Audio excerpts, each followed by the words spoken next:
예, 시장 클로즈업. 오늘은 역시 금리 인하와 관련된 앞으로의 전망 해보도록 하겠습니다.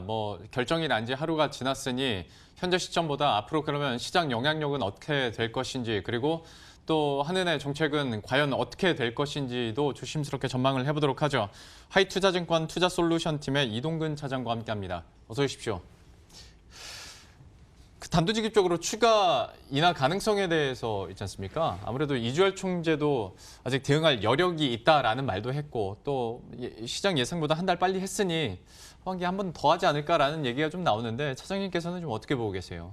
사실 지금 앵커께서 말씀하신 대로 이주열 총재 어제 기자회견을 특히 이제 보면은 거의 이제 그 한 번에 금리 인하를 더 시사하는 듯한 이런 발언을 한 걸로 지금 알려져 있고요. 그렇게 이제 좀 분석을 할 수가 있습니다. 아시겠지만은 우리 그 금통위에서 미 연준보다 그 금리 인하를 빨리 결정한 적은 저도 이제 증권사 경력이 좀 됩니다만은 처음 본 것 같아요, 사실은. 이런 적이 한 번도 없었던 것 같은데, 그만큼 이제 이례적이고 굉장히 서프라이즈한 그런 이제 금리 인하라고 볼 수가 있겠고, 또 이제 더불어서 사실 이게 더 중요한 부분은 사실 성장률 전망치를 좀 내린 거죠. 사실 이제 0.3% 큰 폭으로 내리면서 어떻게 보면 이제 국내 경제 상황에 어려움을 그대로 지금 반영을 했다, 이렇게 말씀드릴 수가 있겠고요. 사실 상반기 수출이라든가 투자가 예상보다 부진한 가운데에서 미중 무역 분쟁의 불확실성에다가 최근에 이제 불거지고 있는 일본의 수출 규제로 인한 여파, 이런 것들이 결국 성장률의 불확실성을 확대를 시키면서 이러한 결과를 나왔다, 이렇게 말씀드릴 수가 있겠고, 말씀드린 대로 이제 추가적인 금리 인하 가능성, 이게 결국은 4분기에 한 번 더 저는 이제 할 것으로 보여지고, 이게 물론 이제 경제 상황에 따라 좀 달라질 수 있겠습니다만은 지금 요번에 이제 그 성장률 전망이 어떻게 보면은 지금 이제 어떤 미중 무역 분쟁의 전개 상황이라든가 또 일본 수출 규제 영향이라든가 이런 부분을 일부 반영했다고 이제 그렇게 이제 언급을 했기 때문에 결국 이런 부분으로 인해서 좀 이제 그 성장이 악화됐다, 이렇게 판단했을 때는 바로 이제 추가 인하가 나오지 않겠는가, 이렇게 말씀드릴 수가 있겠고, 이미 시장 금리는 어떻게 보면은 연내 2차례의 금리 인하를 반영을 하고 있습니다. 사실 그렇기 때문에 이 부분은 어느 정도 시장에서도 지금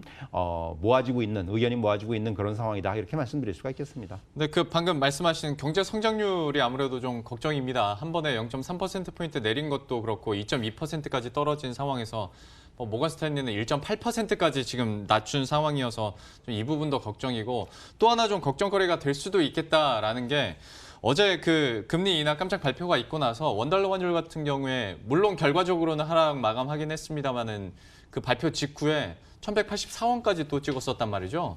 환율 상황에 대해서도 좀 어떻게 전망하세요?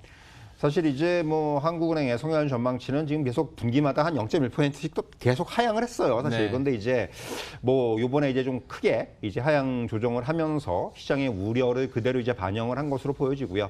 물론 이제 하반기 추경 효과라든가 이런 부분들에 대한 기대는 있습니다. 다만 지금 이제 국회가 열리지 않고 있기 때문에 이번에 좀 무산되면서 이 부분에 대한 기대감이 점점 좀 이제 떨어지는 것이 아닌가라는 생각이 들고요.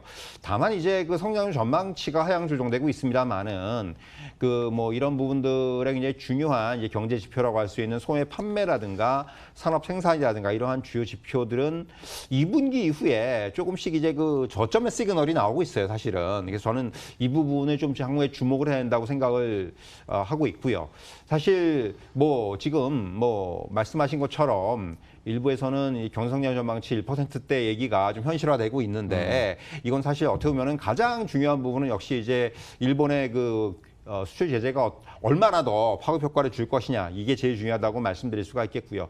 환율에 이제 어제 단기 변동성이 좀 강하게 나타나고 있습니다. 근데 향후에도 사실 환율의 단기 변동성은 계속해서 나타날 수가 있어요. 사실 지금 미국은 약달러를 유도하고 있는데, 사실 미중 무역 협상의 불확실성이 좀 강화되고 있는 상황이고, 그리고 일본의 경제 제재라든가 이런 부분들 변수가 다시 많아지고 있다는 거죠. 그다음에 이런 변수들이 뉴스 플로우로 이제 나타날 때마다 환율의 어떤 그 단기 변동성이 나타날 수가 있는 그런 모습이고요. 다만 글로벌 중앙은행들의 통화 완화 정책이라든가 이런 부분들, 이제 이번 달 말에 미국이 금리 인하를 하고 이제 ECB도 이제 금리 인하 쪽으로 갈 것으로 보여지기 때문에 이런 부분들을 감안한다면은 달러화의 점진적인 약세 국면이 나타날 것으로 보입니다. 보입니다. 그렇기 때문에 이런 것들과 연관이 돼서 원달러 환율도 서서히 좀 안정세를 찾아가지 않겠는가 그렇게 말씀드릴 수 있을 것 같습니다. 원달러 환율의 진정세도 한번 기대를 해보도록 하겠고, 근데 또 하나의 문제거리를 좀 던져드려야 될 것 같은데, 이번에 금리 인하하면서 이주열 총재도 그 일본의 수출 규제를 어느 정도 반영한 결과다라고 얘기를 했었고, 근데 다음 주가 되면, 그러니까 이번 주말 지나면 참여 선거도 끝나지 않습니까? 그러면 좀 이게 다시 잦아들까? 아니면 지금 스탠스로 봤을 때는 확대될 가능성도 충분히 있어 보이는데, 좀 여기에 따른 우리 산업과 증시 영향력은 어느 정도로 감안하고 계세요? 사실 이제 어떻게 보면은 당초에는 이 참여연 선거용이다라는 그런 이제 분석들이 많았는데 예. 이게 좀 이 시간이 흐르면서 이 경제제의 목적에 좀 본질이 드러나고 있다는 말씀을 드리고 싶어요. 무슨 얘기냐면은 결국은 이 뭐 단순히 선거를 위한 지지층의 결집이 목적이 아니고 장기적으로 이제 한일 관계를 재설정하려고 지금 네. 일본이 이런 그 프레임을 짠 것이 아닌가라는 생각이 들고 지금 명분 쌓기를 위해서 그야말로 네. 뭐 이렇게 지금 이제 어떤 일을 진행을 하고 있다 이렇게 말씀드릴 수가 있겠고 어떻게 보면은 그동안 그 정무적인 부분과 경제적인 부분은 분리시켰습니다. 정경 분리의 원칙을 적용을 시켰어요, 사실은. 그러면서 사실 한일 관계가 이어졌었는데 이번에 이제 그게 좀 깨졌죠. 그러면서 이제 그 정치적인 부분에 경제적인 부분 갖다가 이제 끌어들인 겁니다. 그러면서 향후에는 이제 좀 다른 사안에서도 일본 관련된 리스크가 좀 부각이 될 수 있다. 이 부분이 저는 좀 주목을 해야 된다고 말씀드릴 수가 있겠고 지금은 사실 한일 간의 관계가 강대강의 대치 국면입니다. 사실 지금 뭐 섣불리 여기서 지금 어떻게 뭐 한쪽에서 지금 뭐 양보를 기다리기보다는 지금 일단 이런 강대강의 국면이 진행이 되고 있는데 결국 어느 시점에서 대화 국면으로 전환될 것이냐 이 부분이 굉장히 중요할 것으로 보여지고요. 여기에는 뭐 이제 지금 일단 일본은 국제사법재판소로의 어떤 이제 진행은 좀 유보시킬 것으로 보여져요. 예. 그런 가운데서 국제기구의 중재라든가 또 이제 지금 아직까지는 손 놓고 있는 미국이 개입을 할 것이냐 여부 이런 것들도 굉장히 중요할 것으로 판단이 됩니다. 예, 여기에 대해서도 앞으로의 좀 어떻게 전개가 될지 계속 지켜보도록 할 텐데 수출 규제가 계속 이어지다 보니까 얘기 나오는 게 당연히 국산화 얘기입니다. 그러니까 장기적으로 봤을 때 우리 국내 산업으로 보면 좋은 얘기겠지만 이게 단기적으로 해결될 수 있는 일은 아니잖아요. 거기에 대해서 그 산업계 장기적인 관계와 지금 시장에서 관심 갖고 있는 그래서 그 국산화 수혜주들의 관계 좀 어떻게 판단하고 계세요? 사실 이제 어떻게 보면은 최근에 가장 시장에서 뜨거운 관심을 받는 쪽은 이제 우리가 이제 국산화 관련 테마가 돼버렸어요. 그렇죠. 어떻게 보면은 예. 이제 뭐 반도체를 비롯해서 OLED라든가 또는 뭐 이제 어제 이제 수소차 관련주들까지 오르던데 이렇게 이제 일본의 규제 범위가 확대될 것으로 예상되면서 오히려 수혜 범위도 또 동반 확대되는 아주 좀 시장이 당초 예상하지 않았던 방향으로 좀 움직인다고 생각을 하는데 이런 모습도 연출되고 있고요. 사실 지금 삼성전자라든가 SK하이닉스라든가 이런 기업들의 움직임이 굉장히 빨라지고 있습니다. 그렇기 때문에 사실은 원재료 수입선의 국산화라든가 다변화는 예상보다 굉장히 빠르게 전개될 수도 있어 보이고요.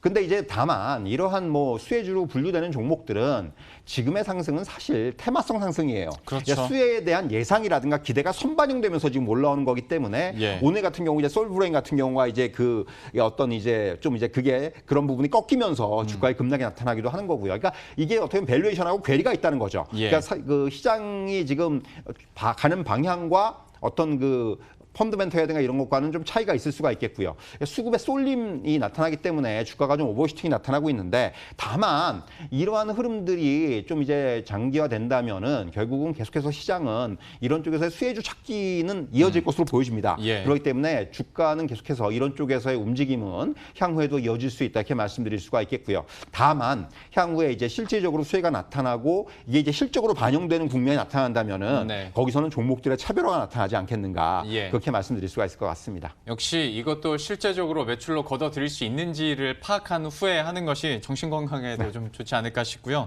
마지막 다음 주 증시 전망을 해보도록 할 텐데 글쎄요, 말씀드린 것처럼 다음 주에는 참여연 선거도 이제 마무리되는 국면에서 어떤 뉴스들이 나올지도 봐야 되고 미국에서는 금리 인하 폭에 대한 기대감이 다시 좀 나오는 것 같습니다. 그리고 오늘장에서 기관이 참 오랜만에 또 순매수로 돌아서고 있는 모습인데 이런 흐름을 어떻게 다음 주까지 좀 이어갈 수 있다고 보십니까?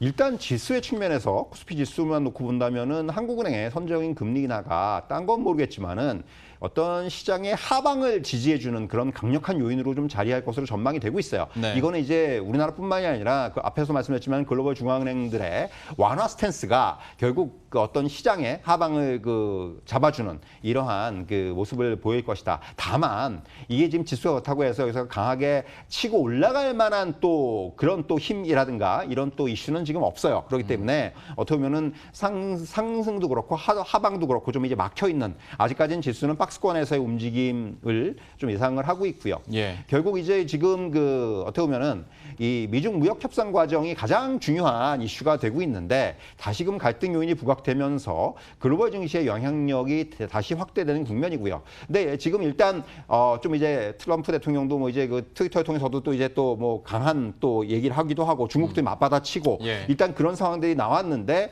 한동안 또 냉각기를 거칠 가능성도 큽니다. 그렇기 때문에 다음 주는 아마 다시 뭔가 협상에서 뭔가 다시 이제 협상 쪽으로 이동하는 그런 국면들이 연출될 것으로 보여지고 말씀하신 대로 참여연 선거가 끝나면서 어떤 그 일본의 다음 이제 수순은 뭐냐 그쵸. 이거를 좀 이제 우리가 좀 주목을 할 필요가 있을 것 같고 정말 이제 어떤 규제가 확대가 된다면은 또 이와 관련된 앞에서 말씀드렸다시피 반대급부로 또 이제 수혜를 볼 수 있는 종목들은 뭔지 찾는 노력들도 또 시장에서 나타날 것으로 보여지고요. 그렇기 때문에 여전히 저는 종목 중심의 접근 전략이 필요하다고 말씀드릴 수가 있겠고 특히 뭐 계속해서 지금 시장의 중심에 있는 IT 중소형주라든가 또 5G 관련주 또 이제 그 뭐 미래 자동차, 수소차나 전기차가 되겠죠. 그리고 오늘 또 이제 로봇이나 인공지능 관련주도 움직이고 있는데 예. 4차 산업혁명 관련주 이런 것들은 여전히 하반기 내내 좀 시장의 핵심에서 움직일 것으로 보여지고 이쪽에서의 어떤 큰 틀에서의 순환매에 철저하게 좀 편승하는 그런 대응이 필요하지 않겠는가 그렇게 말씀드릴 수가 있겠습니다. 예. 종목 중심의 접근 전략 얘기해 주시면서 4차 산업과 관련된 종목군들 얘기를 해주셨는데요. 또 다음 주 분위기가 어떻게 되느냐에 따라서 투자 전략도 또 업데이트 시켜드리도록 하겠습니다. 하이투자증권 투자솔루션팀의 이동근 차장과 함께했습니다. 고맙습니다.